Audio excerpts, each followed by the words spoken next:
Hello my dear காந்த media நேர்களே, நான் உங்கள் விஜய் யாமினி பேசிட்டு இருக்கேன். இன்னைக்கு நம்ம கூட சீனியர் ஜெர்னலிஸ்ட் உமாபதி சார் இருக்காங்க. வணக்கம்மா. வணக்கம். நலமா இருக்கீங்களா சார்? ரீசெண்டாக வந்துட்டு மாதம்பட்டி ரங்கராஜ் அவர்களோட வந்துட்டு சன்னோட டிஎன்ஏ டெஸ்ட் எடுக்கும்போது அவங்களோட சன் தான் அப்படிங்கிறது ப்ரூவ் ஆயிருக்கு. மேற்கொண்டு ரொம்ப நாள் ஆச்சுமா. அது அவங்க ரெண்டு பேருக்குமே தெரியும். டெஸ்ட் பண்ணி பார்க்கலான்னு ஒரு ட்ரையல் பார்த்துருக்காங்க. ட்ரையல் பார்த்து அதை கன்ஃபார்ம் பண்ணி சேர்ந்துருக்காங்க. ஓகே, மேற்கொண்டு அவர் தான் வந்துட்டு அந்த சைல்டோட பொறுப்பெல்லாம் எடுத்து. ஆமாம், அவர் தானே, அவர் தந்தை அவர் தானேம்மா. அப்புறம் தந்தை தானே பொறுப்பேற்று, பக்கத்து வீட்டுக்காரனை பொறுப்பேற்றுக்க முடியும். ஒரு குழந்தை ஒரு வீட்டில் பிறகுது அப்படின்னா இன்னையிலேருந்து இந்த மூணாவது வீட்டுக்காரர் தான் அந்த குழந்தைய பொறுப்பேற்று வளர்த்து ஸ்கூலில் சேர்த்து விடுவார், அவர் தான் ஃபீஸ் கட்டுவார் அப்படின்னு சொல்ல முடியாது. யார் தந்தையோ அவங்க தான் பண்ண முடியும். அந்த தந்தையில் ஒரு சந்தேகம் வந்துச்சு. தந்தையில் சந்தேகம் வந்ததுக்கப்புறம் அப்புறம் டிஎன்ஏ டெஸ்ட் எடுத்துட்டாங்க. எடுத்ததுக்கப்புறம் அது கன்ஃபார்ம் இவர் தான் ஆயினதுக்கப்புறம் சரி என்ன பண்ணுறது அப்படின்ட்டு, ஒருவேளை அவருக்கு ஒரு சந்தேகம் இருந்திருக்கலாம். என்ன அது யார் என்ன அதுன்னு சொல்ல முடியாது. இருந்தாலும் ஒரு டாக்டர்லாம் போகும்போது ஏதோ ஒரு மாதிரி டல்லாக இருக்கீங்களே, ஒன்றும் இதாக இல்லையே, உடம்புலாம் குறைஞ்சிட்டே இருக்குன்னு, சரி சுகர் டெஸ்ட் பண்ணுங்க, டெஸ்ட் பண்ணி பார்த்துருவோம். டெஸ்ட் பண்ணி பார்த்தோன்னா சுகர் 350 இருக்குது அப்படின்னா, என்னங்க இப்படி வச்சுருக்கீங்க, ஒரு நாள் எதுவுமே சாப்பிடாம இப்படி ஆயிடுச்சு அப்படின்னு உடனே மருந்தை கொடுத்து ஒரு 3 நாளில் இது பண்ணுங்க அப்படிலாம் கொடுப்பாங்க. அப்புறம் சுகர் கன்ஃபார்ம் ஆனதுனால தான் இதனால் இந்த பிரச்சனைலாம் இருக்குது அப்படின்றத கண்டுபிடிப்பாங்க. அந்த மாதிரி இது ஒரு டெஸ்ட்டு தான். அவ்வளோ டெஸ்ட்டு கண்டுபிடிச்சிட்டாங்க. டக்குன்னு அதுக்கப்புறம் சுகர் மாத்திரை சாப்பிட வேண்டியதானே. சாப்பிட்டா தானே அது கரெக்டாக இருக்கும். சுகரோ ப்ரெஷரோ கிட்னி ஃபெயிலியரோ ஹார்ட் அட்டாக் ஏதோ ஒன்று மாத்திரை சாப்பிடணும். அதுக்காக என்ன பண்ணுறா, டக்குன்னு கூப்பிட்டு போய் குழந்தைக்கு மொட்டை அடிச்சிட்டாரு குலதெய்வம் கோயிலில். கன்ஃபார்ம் ஆனதுக்கப்புறம் குழந்தைய மொட்டை அடிச்சுட்டு அப்படியே ஏற்றுக்கிட்டாரு. இந்த ஜாய் கிறிசல்டாவோட வந்துட்டு அவங்களோட ஃபோட்டோஸ்லாம் போட்டிருந்தாங்க. அதாவது அந்த குழந்தையோட மொட்டை அடிக்கிறது மடியில் உட்கார வச்சு அதெல்லாம் போட்டிருந்தாங்க. ஃபார் எவர் அப்படிங்கிற அந்த கேப்ஷன் வந்து ரொம்ப வைரல் ஆகிட்டு இருந்துச்சு வீக்லி சொல்லும் போது. ஸோ இதை பார்த்து வந்துட்டு ஸ்ருதி அவர்கள், அதாவது அவங்களோட ஃபர்ஸ்ட் ஒய்ஃப்க்கு கொஞ்சம் ப்ராப்ளமாக இருக்குங்கிற மாதிரி பேசுகிறாங்க சார். இதை நீங்கள் எப்படி பார்க்குறீங்க? இல்லை, அதாவது நீங்கள் யாரோ இப்போ நீங்கள் வந்து பார்த்தீங்கன்னா ஃபஸ்ட் நைட் வரைக்கும் வீடியோ போட ஆரம்பிச்சிட்டாங்க, ரீல்ஸ். இப்போ கேரளாலாம் கிட்டத்தட்ட போயிட்டாங்க. அந்த ரூம்குள்ளே போகிறது அது வரைக்கும் போட ஆரம்பிச்சிட்டாங்க ரீல்ஸில். அப்படி இருக்கும்போது மொட்டை அடிக்கிறது போடுறதுல என்ன இருக்குது? இது தப்பு இல்லையே. யாரோ என்னென்னமோ ரீல்ஸ்லாம் போடும்போது ஒரு பெத்த குழந்தை, அதுவும் கன்ஃபார்ம் பண்ணியிருக்காங்க இவ்வளோ செலவு பண்ணி. புரியுதா அவங்களுக்கு இவர் தான் அப்பான்றதை? இப்போ அவ்வளோ தூரம் இருக்கும்போது அது கொண்டாடாமல் இருப்பாங்க. சாதாரண பிறகுற குழந்தைக்கே மொட்டை அடித்து ஃபஸ்ட்டு பிறந்த நாள் செகண்ட் பிறந்த நாள்னு செலவு பண்ணுறாங்க. இருக்கிற காசெல்லாம் செலவு பண்ணி பெரிய அளவில் கேக்கை வெட்டி பண்ணுறாங்க. இது இவ்வளோ தூரம் கஷ்டப்பட்டு சுப்ரீம் கோர்ட் வரைக்கும் போய் அது கன்ஃபார்ம் ஆகி இவ்வளோ தூரம் இருக்கும்போது அவர் வெற்றி கொண்டாட்டம் தானே. அப்போ இனி ஃபார் எவராக இருக்கணும் அப்படின்னு விரும்புகிறது தானே. அப்போ டெம்ப்ரவரின்னா போட முடியும், அதில் டெம்ப்ரவரி ஃபங்க்ஷன் அப்படின்னு போட முடியுமா, இல்லை ஃபார் டெம்ப்ரவரின்னு போட முடியுமா? ஃபார் எவர்னு தான் போட முடியும். அப்போ இது இருக்கிற வரைக்கும் அது போட தான் செய்வாங்க. அதில் என்ன தப்பு இருக்குது? இல்லை சார், அவங்களோட ஃபர்ஸ்ட் ஒய்ஃப்க்கு இதனால வந்துட்டு நிறைய டிப்ரெஷனுக்கு போயிருக்காங்க, மன அழுத்தத்தில். அது போக தான் செய்வாங்கம்மா. அதுக்காக அவங்க ஹாப்பியாகவும் இருப்பாங்க. சரி நம்ம வீட்டுக்காரருக்கு ஒரு குழந்தை பிறந்திருக்கு அப்படின்னு ஹாப்பியாக இருப்பாரு. இல்லை, அவங்க ஃபுல்லாக சப்போர்ட்டிவாக இருந்திருக்காங்க. நிறைய நெட்டிசன்ஸ் என்ன சொல்கிறாங்கன்னா, இப்படி ஏமாத்துறாங்கன்னு தெரிஞ்சும் கூட நீங்கள் வந்து அவங்களுக்கு சப்போர்ட்டிவாக பேசுகிறீங்களே, இதை நீங்கள் எப்படி? யாருக்கு சப்போர்ட்டிவாக? அதாவது ஸ்ருதி அவங்க வந்து அவங்களோட ஃபர்ஸ்ட் ஹஸ்பண்ட், அதாவது அந்த ஹஸ்பண்ட்க்கு வந்துட்டு சப்போர்ட்டிவாகவே, ஒரே ஹஸ்பண்ட் தான் அவங்களுக்கு. ஐ மீன் மாதம்பட்டி சாருக்கு வந்துட்டு சப்போர்ட் பண்ணுறாங்க. அதாவது அவர் என்ன தப்பு பண்ணாலும் பரவாயில்ல. ஆமாம், சப்போர்ட் பண்ணாங்க. அது இப்போ ஒரு பையன் பிறந்திருக்கோ உங்களுக்கு சந்தோஷம் தானே. இதில் என்ன இப்போ டிப்ரெஷனாக இருக்குது? நம்ம வீட்டுக்காரருக்கு தானே ஒரு குழந்தை பிறந்திருக்கு. பட் ஆனால் சப்போர்ட் தானே பண்ணுறாங்கம்மா. சப்போர்ட் பண்ணி தான் இது மாதிரி இருந்திருக்கு. அதுக்கப்புறம் வந்து இது இவ்வளோ தூரம் தெரிஞ்சதுக்கப்புறமும் சுப்ரீம் கோர்ட் வரைக்கும் போய் டிஎன்ஏ டெஸ்ட் பண்ணியிருக்காங்க. அதுக்கப்புறம் பாதி நாள் இந்த வீட்டில் தான் வாழ்ந்துருக்காரு. ஸோ அப்போ ஒரு குழந்தை பிறந்திருக்கு அப்படிங்கும்போது சந்தோஷம் தானே. மொட்டை அடிச்சிருக்காங்க குலதெய்வம் கோயிலில் போகும்போது, அப்போ ஒரு தானே அது. அதாவது ஜென்ரலாக வந்து இந்த மாதிரி சுச்சுவேஷன்ஸில் விமனோட தாட் ப்ராசஸ் வேறு மாதிரி இருக்குங்க சார். ஒன்று அவங்க ரொம்ப டிப்ரெஷன் போய் சப்போர்ட்டே பண்ணாமல் மென்க்கு எதிராக தான் ஜென்ரலாக பேசுவாங்க. பட் இந்த மாதிரி ஒரு டிஃப்ரெண்ட் சினாரியோ, அதான் இப்படி ஒரு நல்ல மனைவி கிடைச்சிருக்கிறது பாராபட்டிக்கு சந்தோஷம் தானம்மா. ஓகே, அவங்களோட பசங்களால தான் இத்தனை நாளும் அவங்க கூட இருந்திருக்காங்க. அதாவது 2 பசங்க இருந்திருக்காங்க ஸ்ருதிக்கு. ஸோ அவங்களுக்காக தான் வந்து இவங்க 2 பேர் கூட இருந்திருக்காங்க அப்படிங்கிற மாதிரி பேசுகிறாங்க சார். அதாவதுமா, எதுக்காக இருந்தாரா இல்லையா? அங்கே தானே இருந்தார். அப்போ இவங்க ஒய்ஃபுக்கு ஏற்கனவே இந்த மேட்ரு தெரியும். தெரிஞ்சு பேசாமல் தான் இருந்தாங்க. ஒரு கல்யாணத்துக்கும் அங்கங்கே போகும்போது அவங்க ஒய்ஃபு பிள்ளைங்களெல்லாம் கூப்பிட்டு வருவார். சில முக்கியமான அவங்க ஏரியா கல்யாணத்துக்கு ரொம்ப தெரிஞ்சவங்களாக இருந்தால் அவங்களுடைய பிள்ளைங்களையும் கூப்பிட்டு வர்றதை நானே பார்த்துருக்கேன். புரியுதா? இப்போ 3வதா ஒரு குழந்தை பிறந்திருக்கு அப்படிங்கும்போது எல்லாருமே குடும்பமே சேர்ந்து கொண்டாட வேண்டியது தானே. ஓகே. இந்த விஜயகாந்த் படத்துலலாம் பார்த்தீங்கன்னா அண்ணன் தம்பி மாமன் மச்சான் எல்லாரும் கொண்டாடுவாங்க, பாட்டு பாடுவாங்க. எல்லா நாளும் கார்த்திகைன்னு ஒரு பாட்டெலாம் இருக்குல்ல, ஓகே. அந்த மாதிரி இவங்க எல்லாம் சேர்ந்து பாட வேண்டியதான். இப்போ என்ன இருக்குது சார்? பட் இருந்தாலுமே வந்துட்டு அந்த ஒரு நார்மலைஸ் பண்ணுறாங்களே, இப்போ அவர் சீட்டிங் பண்ண மாதிரி தான் சார் நெட்டிசன்ஸ்லாம் பேசுகிறாங்க. ஸோ அதையுமே நெட்டிசன் பேசுறதுக்கெல்லாம் ஒருத்தர் வாழ முடியுமாம்மா? நெட்டிசன் என்ன வேணாலும் பேசுவான், சீட்டிங்னுவான், நல்லதுன்னுவான், கெட்டதுன்னுவான். அவனுக்காக அவர் வாழ முடியும். அவர் சொந்த வாழ்க்கையை வாழ்கிறாரு. நெட்டிசன்ஸை கேட்டால் வந்து அந்த 2வது பொண்ணு லவ் பண்ணுச்சு, புரியுதா? 2வது பொண்ணு குழந்தை பார்த்து நெட்டிசனை கேட்டால் பண்ணுச்சு. அதுதான் அவங்க பர்சனல். இந்த ஒய்ஃப் இருந்தது, அவர் 2 குழந்தை இருக்குது. சரி, இன்னொரு பையன் வேணும்னு ஆசைப்பட்டுருக்கலாம், புரியுதா? அதனால் இன்னொரு பொண்ணு வந்திருக்கு அப்படிங்கும்போது சரி அப்படின்னு ஒரு குழந்தை பிறந்திருக்கு. சரி, அதுவும் வந்து அவங்க குலதெய்வத்தில் கூப்பிட்டு போய் மொட்டை அடித்து நம்ம குடும்பமாக சேர்த்துருக்காருல, அதை தான் பார்க்கணுமே தவிர ஒரு பக்கம் நம்ம வந்து அதை ஒரு பர்சனல் லைஃப். அது சில பேர் வைத்தறிச்சலில் ஏதாவது பேச தான் செய்வாங்க. அப்படிங்கும்போது அதை நம்ம இவங்களோட தாட் ப்ராசஸ் இப்படியும் இருக்குது சார். பட் அவங்க ஒரு சோஷியல் மீடியாவில் இப்போ ஒன்று என்ன, இப்போ நீங்கள் யார் நல்லா இருக்கணும்னு நினைக்கிறீங்க? அதாவது பார்த்தீங்க அப்படின்னா, இப்போ ஜாய் கிர்சில்டான்னு ஒரு லேடி சொல்கிறீங்களா, அவங்களுடைய குழந்தை பிறந்துருச்சு, அதுக்கு மொட்டை அடிக்கிறதுனால ஃபார் எவர்னு போட்டு இவங்க சந்தோஷமாக இருக்காங்க. சப்போ இந்த குழந்தையும் இந்த லேடியும் விரட்டி விட்டுருந்தா ஒய்ஃப் சந்தோஷமாக இருப்பாங்க, இந்த பொண்ணு வருத்தப்படும்ல, டிப்ரெஷனுக்கு போகும்ல.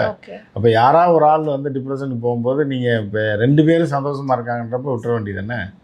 ஓகே. இல்லை, அதாவது அவங்களோட ஒரு கெவெக்ஸ் அப்படின்னு சொல்லிட்டு ஒரு சோஷியல் மீடியா இன்ஃப்ளூயன்சர் இருக்காங்க சார். அவங்க ஒரு வீடியோ போட்டிருந்தாங்க சமீபத்தில். இந்த மாதிரி பசங்களுக்கு எதிராக, அதாவது இந்த மாதிரி ஏமாற்றுவாங்க, அவங்க வந்து நல்லவங்க மாதிரி நடிப்பாங்க, ஸோ நீங்கள் நீங்கள் ட்ராப்பில் விழுந்துட்டிங்கன்னா அவங்கள என்ன வேணாலும் பண்ணுவாங்கிற மாதிரி விஷயத்துக்கு ஸ்ருதி அவங்க லைக் போட்டுருக்காங்க. ஸோ இவங்க 2 விதமான ஒரு ஆக்ஷனாக இருக்குங்கிற மாதிரி சொல்கிறாங்க. இது நீங்கள் இல்லை, அது உண்மைன்ற அவங்க குடும்பத்தில் அது உண்மையாக இருக்குது. இப்போ யாரோ ஒருத்தர் போடுறாங்க. இப்போ பார்த்தீங்கன்னா இப்போ சோசியல் மீடியாவில் ஃபேஸ்புக்கு அது இதெல்லாம் எடுத்திங்கன்னா பல சோசியல் சயின்டிஸ்ட்டு, அப்புறம் வந்து ஜோசியக்காரங்க, அதுக்கப்புறம் வந்து சைக்காலஜிஸ்ட்டு இவங்கெல்லாம் வந்து போடுவாங்க ஆண் பெண்ணை பற்றி. அதில் ஒரு இதில் பார்த்தீங்கன்னா பெண்களை கேவலமாக இருக்கும், இன்னொரு இதில் பார்த்தீங்கன்னா ஆண்களை இது பண்ணுவாங்க. யாருக்கு எது வேணுமோ அதை எடுத்துக்குவாங்க, புரியுதா அவங்களுக்கு? அதனால் இப்போ ஹோட்டலில் வந்து இட்லி இருக்கும், தோசை இருக்கும், புரியுதா, பூரி இருக்கும், உப்புமா இருக்கும், எல்லாமே இருக்கும். அவங்கவுங்க எது பிடிச்சிருக்கு, இந்த இதுதான் கரெக்டு அண்ணா, சரி நீங்கள் தோசை எடுத்துங்க. பட் ஆனால் ஃபுட் ஐட்டம், இந்த ரெஸ்டாரண்ட், இதெல்லாம் வந்து நம்ம லைஃப்பில் வந்துட்டு லைஃப்பில் அதுதான்மா 2மே இருக்குது. இப்போ நான் உங்களுக்கு நீங்கள் எடுத்து பார்த்தீங்கன்னா தெரியும், புரியுதா? ஒரு ஆஃப்ரிக்கன் ஒரு ஃபெமிலியரான ஒரு சைக்காலஜிஸ்ட்டு, ஆஃப்ரிக்கா ஃபுல்லாக ஃபேமஸ். அது வேணால் நம்ம ஊர்லேயே இருக்காங்க நிறைய. அதை பார்த்து காப்பி அடித்து புரோட்டா கடை வச்சுருக்கவங்களாம் போடுவான், நீங்கள் வாழ்க்கையில் இப்படி இருந்தீங்கன்னா அப்படி இருக்கலாம்னு எல்லாம் புரோட்டா கடை, பிரியாணி கடை வச்சுருக்கவங்களாம் அதை பார்த்துட்டு இவன் சைக்கியாட்ரிஸ்ட் மாதிரி போடுவான், சைக்காலஜிஸ்ட் மாதிரி. இவன் ஒரு சேனல் வச்சுக்கிட்டு நீங்கள் வந்து உங்கள் நம்பிக்கையை விட்டுறவே கூடாது எப்போவுமே. நான்லாம் 5 பைசா இல்லாமல் இந்த தட்டு கழுவி ஆரம்பித்தேன், நீங்கள் எல்லாம் வந்து உங்கள்கிட்ட ப்ராஜெக்ட் இருக்கா, அது போதும், நீங்கள் இறங்குங்க நாளைக்கே அப்படின்னா பிச்சை தான் எடுக்கணும். இதெல்லாம் வந்து எதையோ ஒரு இங்கிலீஷில் வர்றதை தமிழில் வர்றதே பார்த்துட்டு இவங்களுக்கு பேச தெரியுன்றதுனால பேசுவாங்க, புரியுது அவங்களுக்கு? ஸோ அந்த மாதிரி அதில் வந்து ஒரு சில பேர் பெண்களை வந்து தாக்கி மீன்ஸ் என்னென்னா, பெண்களே இப்படி தான் மோசம், ஏமாற்றுக்காரிங்க, இப்படி தான் நான் அடித்து ஏமாற்றுவாளுங்க அப்படின்னு ஒரு இதில் இருக்கும். இன்னொரு வந்து ஆண்களே படு மோசம், நம்ப வச்சு கழுத்தெடுத்துருவான்னு ஒரு இது இருக்கும். அப்போ இதில் ஏமாந்த பெண்கள் கரெக்டாக சொல்லியிருக்காங்க, நம்மளை ஏமாற்றிட்டான், இப்படித்தான் நம்ம ஏமாந்தோம் அப்படின்றது இவர் எவ்வளோ தெளிவாக சொல்லியிருக்காருன்னு பார்ப்போம். பொம்பளைங்களால ஏமாந்தோம், இதைப்பா கரெக்டாக சொல்லியிருக்காங்க, பொம்பளைங்கனாலே மோசம்தான் அப்படின்னு. அப்படியே பேசிகிட்டே இருக்க வேண்டியதாக வாழ்க்கை போயிடும். இதுதான் வந்து அது பொதுவான. மாதம்பட்டியை பொறுத்த அளவுக்கு பார்த்தீங்க அப்படின்னா, அவர் வந்து ஒரு நல்ல உழைப்பாளி. புது புது சட்னிகளை கண்டுபிடிக்கிறது, சாம்பார்களை கண்டுபிடிக்கிறது. ஏன்னா அவர் ஒரு ஆராய்ச்சியாளர் தான், நாசா விஞ்ஞானி மாதிரி தான், புரியுதா? ஏன்னா இப்போ நான் நாசா விஞ்ஞானிகள் என்ன பண்ணுறான், ஏதாவது சேட்டலைட்டோ ராக்கெட்டோ லான்ச் பண்ணுவான், புரியுதா? அது பல லட்சம் பேருக்கு பிரயோஜனமாக இருக்குது. அதே மாதிரி மாதம்பட்டி கண்டுபிடிக்கிற சட்னி பல பேரை சந்தோஷப்படுத்துறதில்ல, பல லட்சம் பேரை. அப்போ அதுக்கு என்ன வித்தியாசம் இருக்குது? இது ஒரு கண்டுபிடிப்பு தானே. கோடிக்கணக்கில் வச்சு கல்யாண வீட்டுக்கு கூப்பிட்டு சமையல் பண்ணி ஒரு கல்யாணத்தில் 10,000 பேர் சாப்பிட்றாங்க. 10 கல்யாணத்துக்கு 1 லட்சம் பேர் ஆச்சு. நீங்கள் நாசா கணக்கையும் இதையும் போட்டிங்கன்னா கரெக்டாக வரும். இவ்வளோ பேர் சந்தோஷமாக இருக்காங்கன்றது தானே முக்கியம். அது மாதம்பட்டி சந்தோஷப்படுத்துகிறாருல, கோடிக்கணக்கான லட்சக்கணக்கான மக்களை சந்தோஷப்படுத்தியிருக்காரு. ஸோ அப்படி இருக்கும்போது அவர் ஃபெமிலியர் ஆகிறாரு, அவருக்கு பணம் வருது. அப்போ இந்த பொண்ணு அவரை பார்த்து லவ் பண்ணிட்டாங்க. ஸோ வந்து இப்போ இந்த பொண்ணு வந்து யாராவது பிச்சைக்காரனை பார்த்து லவ் பண்ணிடுமா? பண்ணல இல்லை. ஏன் வந்து மாதம்பட்டியை லவ் பண்ணுது? பணம் இருக்குது, புகழ் இருக்குன்னு இருக்கா பண்ணுது. அவங்களுமே ஒரு ஃபேஷன் டிசைனர் தான் சார். ஆமாம், அவங்க ஃபேஷன் டிசைனர் எப்போ தெரியும்? மாதம்பட்டியை இப்போ லவ் பண்ணதுக்கப்புறம் தானே தெரியும். அதுக்கு முன்னாடி எல்லாம் ஃபேஷன் டிசைனர் தெருவுக்கு இருக்காங்க. ஓகே. பியூட்டி பார்லர் சந்துக்கு இருக்குது. நீங்கள் எதுக்குன்னா இது இப்படி தான் புரியுதா அவங்களுக்கு? பல பேர் வந்து என்ன பண்ணுவாங்கன்னா, இப்போ ஒரு ஒரு சொந்த இது இல்லாதவர்கள் என்ன பண்ணுவாங்கன்னா, யாரையாவது பிடிச்சி தான் மேலே வருவாங்க. அந்த மாதிரிலாம் இருக்குது. ஸோ அந்த மாதிரி இப்போ இருக்கும்போது இந்த அம்மா வந்து அது யாருன்னே யாருக்குமே தெரியாது. மாதம்பட்டி டிவியில் வந்து இப்போ டெய்லி எல்லா வீட்லேயும் தான் ரசம் வைக்கிறாங்க. ஆனால் மாதம்பட்டி டிவியில் வந்து ரசம் வச்சா லட்சக்கணக்கான பேர் பார்க்குறாங்க. அப்போ ஃபெமிலியர் ஆகிடுறாரு, நல்லா ரசம் வைக்கிறாங்க. ஸோ அப்படி இருக்கும்போது அவரை பிடிச்சோம்னா நம்மளும் அப்படியே மேலே வந்துடலான்றது தான் அவங்களுடைய கணக்கு.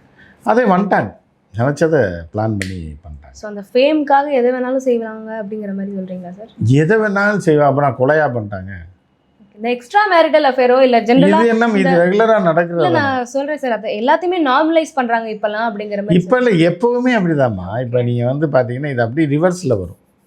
இப்போ சட்டை பேண்ட்டு டிசைன்லாம் இருக்குது பார்த்தீங்களா? இதெல்லாம் ஒரு 50 வருஷத்துக்கு முன்னாடி எடுத்து பார்த்தீங்கன்னா இதே மாடலில் தான் இருக்கும். காலர் பார்த்தீங்கன்னா இதே மாடலில் இருக்கும். ஓகே. திருப்பி வரும், திருப்பி அது பழசாயிரும், திருப்பி ஒரு 50 வருஷம் கழிச்சு திருப்பி வரும். நீங்கள் ஒரு 50-75 வருஷத்துக்கு முன்னாடி பார்த்தீங்கன்னா ஒவ்வொரு குறைந்தபட்சம் ஒரு 30% 40% வீட்டில் 2 மனைவி 3 மனைவி இருப்பாங்க. ஒரு வீட்டில் வந்து இப்படியாக இருந்தாலும் ஒரு எக்ஸ்ட்ரா 2 மனைவினாலும் இருப்பாங்க. இப்போ சமீபத்தில் உள்ள பல தலைவர்கள், அரசியல் தலைவர்கள் கூட 80 வயசு 90 வயசில் இருக்கவங்களாம் 2 ஒய்ஃப் இருக்காங்க, ஒருத்தர் இறந்துட்டாங்க, 2வது ஒரு கல்யாணம் பண்ணிடுவாங்க, இல்லை 2 பேர் இருக்காங்க, 3 பேர் இருக்காங்க, அப்படிலாம் இருக்குது. ஸோ இப்படி இருக்கும்போது இது ஏற்கனவே இருந்தது தான், இது ஒன்றும் புதுசு கிடையாது. ஓகே. இந்த காலத்தில் பார்க்கறதுனால புதுசாக தெரியுது. விமன் அப்படிங்கிறப்போ அது கொஞ்சம் எக்ஸ்ட்ராவாக சிம்பத்தைஸ் பண்ணி பேசுகிறாங்க. அதை தாண்டி வந்துட்டு இல்லைம்மா, அது சிம்பத்தைஸ் பண்ணிலாம் கிடையாதுமா. 7 கோடி மக்கள் இருக்காங்க. பல பெண்களுக்கு பிரச்சனையெல்லாம் உலண்டு செத்துக்கிட்டு இருக்காங்க, ஆம்பளைங்களும் செத்துக்கிட்டு இருக்காங்க. இதில் இவங்க நல்லா இருந்தானா நாசமாக போனால் நமக்கு என்ன? ஓகே. அவங்க 2 பேரும் யார் ஏதோ ஒர்க் பண்ணுறாங்க, இதை வச்சு போட்டால் டிவியில் ப்ரோக்ராம் ஓடும், யூடியூப்பில் வியூஸ் வருன்றதுக்காக இதை பற்றி நம்ம பேசிக்கிட்டு இருக்கோம். என்னதான் அவங்க செலிபிரிட்டிஸாக இருந்தாலுமே அவங்க ஜென்ரலான ஒரு ஹியூமன் பீங் தான். ஸோ அவங்களோட விஷயம், அதாவது அவங்க லைஃப்பில் நடக்கக்கூடிய இன்சிடென்ட்ஸை வந்து ஒரு பேச்சு பொருளாக ஆக்குறாங்களே, இது வந்துட்டு அது ஆகத்தான். இப்படி செலிபிரிட்டியாக இருந்தால் பேச்சு பொருளாக தான் ஆகும். ஓகே. நீங்கள் எல்லாமே வந்து நீங்கள் வீட்டுக்குள்ளே இருந்தீங்கன்னா உங்களை பற்றி யாருக்குமே தெரியாது, எதுவுமே போட மாட்டாங்க. செலிபிரிட்டி ஆனீங்கன்னா அடிப்படத்தான் போயிடும். அது எல்லாமே இயற்கையாக அவங்க சொல்லுவாங்க, ஒரு ப்ரைவசியே இல்லாமல் இருக்கு. ஏன்னா வந்து அவங்க செலிபிரிட்டியாக இருக்காங்கங்கிற ஒரே காரணத்துக்காக நிறைய மென்டல் டார்ச்சர் அனுபவிக்கிறாங்க. அதெல்லாம் அவங்க அந்த மனநிலையிலேருந்து மாறிடுவாங்க, புரியுதா? அதனால் அவங்க மென்டல் டார்ச்சர்லாம் அனுபவிக்க மாட்டாங்க. அதில் பாவம்னு சொன்னால் யாருன்னா ரங்கராஜ் ஒய்ஃப் தான். ஏன்னா அந்தம்மா ஒரு கிராமத்துலேருந்து வந்தது, அதுக்கு இந்த விவரம் பிஸ்னஸ் எதுவுமே தெரியாது. செய்யாமல் எதுக்கு அவங்க இத்தனை ப்ராப்ளம்ஸ்க்கு லைக் அண்டர்கோ பண்ணணுங்கிற மாதிரி தான் அவங்களோட. இல்லை, போக போக சரியாயிருமா, போக போக செட் ஆயிடுவாங்க. ஒரே நீங்கள் சொல்கிற மாதிரி சார், பிகாஸ் அவங்க அந்த தாட் ப்ராசஸே கொஞ்சம் ஓல்டாக இருக்குது. அதாவது நம்ம ஹஸ்பண்ட்க்கு நம்ம சப்போர்ட் பண்ணணும் அப்படிங்கிற மாதிரியா இருக்குது. நீங்கள் சொல்கிற மாதிரி சார் அதே சப்போர்ட் பண்ணாங்க. இந்த ஒரு குழந்தை பிறந்திருக்குல்ல, சப்போர்ட்னால தானே பிறந்திருக்கு. ஓகே. அப்போ அது குடும்பத்தோடு சந்தோஷமாக செட் ஆயிடுவாங்க. ஒரு இது பண்ணி இவங்க இந்த வீட்டில் இருப்பாங்க, அவங்க அந்த வீட்டில் இருப்பாங்கன்னு அப்படி போயிடும். அது கொஞ்ச நாளைக்கு அப்படி இருக்கும். நீங்கள் ஒரு 2 வருஷம் கழிச்சு இந்த இஷ்யூ எடுத்து போட்டிங்கன்னா 100 வியூஸ் கூட போகாது, புரியுதா உங்களுக்கு? ஸோ இது அப்படி போயிடும். ஓகே. அதனால் இது ஒரு இப்போதைக்கு பரபரப்பாக இருக்குது. இன்னும் அடுத்து ஒரு குழந்தை பிறந்துச்சுன்னு வைங்க, சரியாயிடும் எல்லாமே. சமுதாயம் சார்ந்த பல்வேறு விஷயங்களை பற்றி பகிர்ந்து கொண்டதுக்கு ரொம்ப நன்றி. சமுதாயம் சார்ந்து இல்லைம்மா, ஜாய் கிறிஸ்டல் சார்ந்து பல்வேறு விஷயங்களை பார்த்து எல்லாமே ஒரு கம்யூனிட்டியில் தானே சார் வருது, அதனால சொன்னேன். சரி, தேங்க்யூ. ரொம்ப நன்றிம்மா. ரைட்.